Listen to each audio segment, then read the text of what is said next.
नमस्कार साथियों, स्वागत है आप सभी का हमारे यूट्यूब चैनल में एक और प्रेरणादायक कहानी के साथ। तो चलिए कहानी शुरू करते हैं।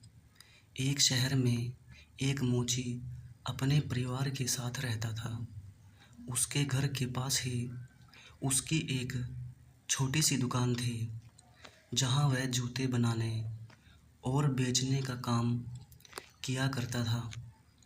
जूते बेचकर उसे जो पैसे मिलते, उससे उसका और उसके परिवार का गुजारा चलता था। वह अपने काम में निपुण था और मेहनती भी था। इसके बावजूद भी एक समय ऐसा आया कि जब उसके बनाए जूते बिकने कम हो गए। जो बिकते वे भी बहुत कम दाम पर। उचित दाम न मिल पाने के कारण उसका धंधा मंदा चलने लगा।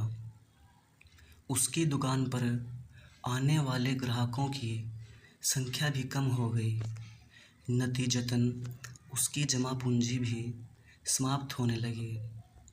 स्थिति ये आ गई कि घर चलाने के लिए उसे पत्नी के गहने गिरवी रखने पड़े। घर का सामान बेचना पड़ा। यह बुरा दौर उसकी चिंता का कारण बन गया। वह हर समय चिंता में डूबा रहता था। उसे चिंतित देख उसकी पत्नी हमेशा ढांढस बंधाती, देखिए ऊपर वाला सब देख रहा है, उस पर भरोसा रखिए, यकीन मानिए सब ठीक हो जाएगा।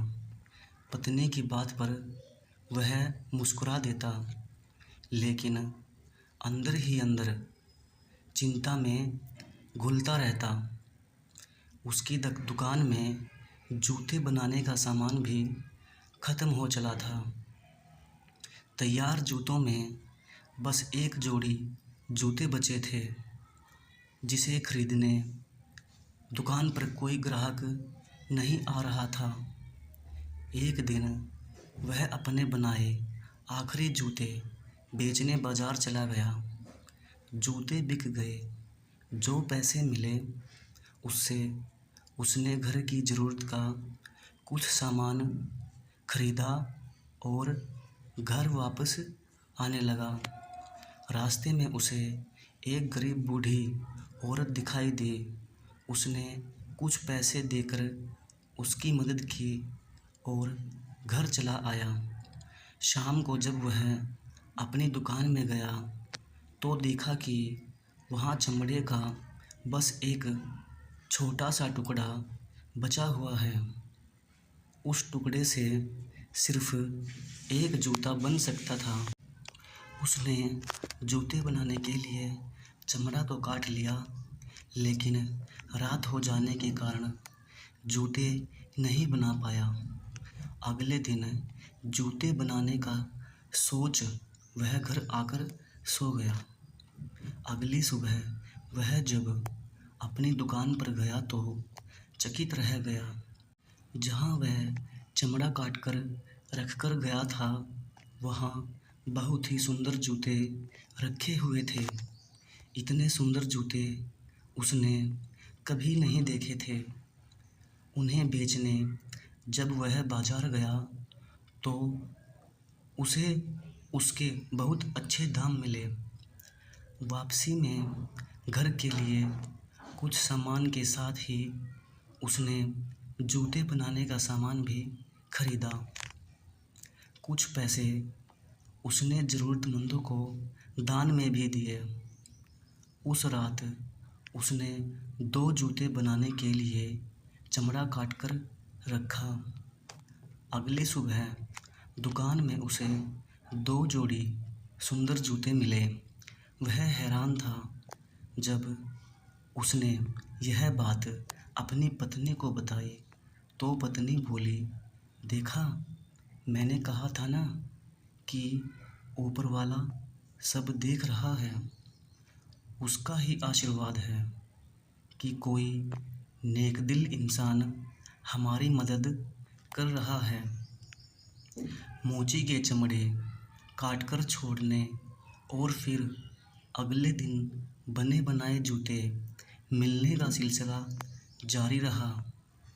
1 से 2, 2 से 3 और फिर रोज़ उसे कई जोड़ी जूते मिलने लगे। वे जूते ग्राहकों को बहुत पसंद आने लगे। बाजार में उसका नाम हो गया और उसकी दुकान में ग्राहकों की भीड़ लगने लगी। अच्छे दाम में जूते बिकने से मोची ने अच्छा खासा पैसा कमा लिया। उसकी आर्थिक स्थिति सुधर गई।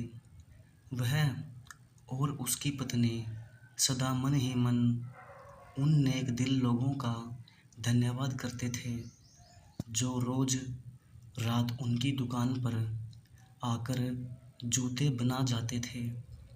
एक दिन मोची की पत्नी बोली, इतने समय से कोई हमारी इतनी मदद कर रहा है और हमें उनके बारे में कुछ भी पता नहीं। क्यों ना आज रात को जागकर हम दुकान की रखवाली करें और देखें कि कौन रोज़ हमारी मदद के लिए आता है। मोची को पत्नी की बात जच गई। उस रात दोनों सोए नहीं बल्कि दुकान में जाकर छुप गए। कुछ घंटे इंतज़ार करने के बाद उन्होंने देखा कि खिड़की के रास्ते 3 बौने दुकान के भीतर आए और गीत गुनगुनाते हुए कटे हुए चमड़ों से जूते बनाने लगे। मोची और उसकी पत्नी उन्हें छुपकर देखते रहे। रात भर मेहनत कर जूते बनाने के बाद तीनों बौने खिड़की के रास्ते ही वापस चले गए। उनके जाने के बाद मोची और उसकी पत्नी आपस में बात करने लगे। मोची की पत्नी बोली, उन 3 बौनों ने हमारी बहुत मदद की है। हमें उन्हें उपहार देकर अपनी कृतज्ञता व्यक्त करनी चाहिए। तुम ही बताओ, हमें उन्हें उपहार में क्या देना चाहिए? मोची ने पूछा। तुमने ध्यान दिया, उनके कपड़े और जूते पुराने हो चुके थे। मैं उनके लिए नए कपड़े सील देती हूँ और तुम उनके लिए नए जूते बना देना। मोची मान गया। बाजार से सामान लाकर वे बौनों के लिए कपड़े और जूते बनाने लगे। कुछ दिन में कपड़े और जूते तैयार हो गए। कपड़े बहुत ही सुंदर बने थे और जूते शानदार थे। उस रात चमड़े के स्थान पर उन्होंने बौनों के लिए तैयार किए कपड़े और जूते रख दिए। रात जब तीनों बौनों दुकान के भीतर आए तो चमड़े के स्थान पर अपने नाप के कपड़े और जूते देखकर बड़े खुश हुए। कपड़े और जूते पहनकर वे नाचने गाने लगे। उन्हें नाचता गाता देख मोची और उसकी पत्नी बहुत खुश हुए। वे समझ गए कि बौनों का उनका उपहार पसंद आ गया है। उस रात के बाद कुछ रोज तक मोची ने देखा कि उसके काटे गए चमड़े दुकान में जैसे के तैसे पड़े हुए हैं। बौनों ने वहां आना बंद कर दिया था। मोची समझ गया कि बौने अब कभी नहीं आएंगे। बौनों को मोची की जितनी मदद करनी थी वे कर चुके थे। अब मोची ने अपनी मेहनत से जूते बनाने का निश्चय किया। इतने दिनों में उसे ग्राहकों की पसंद नापसंद का अंदाज़ा लग चुका था और हुनर की उसमें कोई कमी भी नहीं थी। मेहनत से वह जूते बनाने की अपनी कला को और निखारने लगा।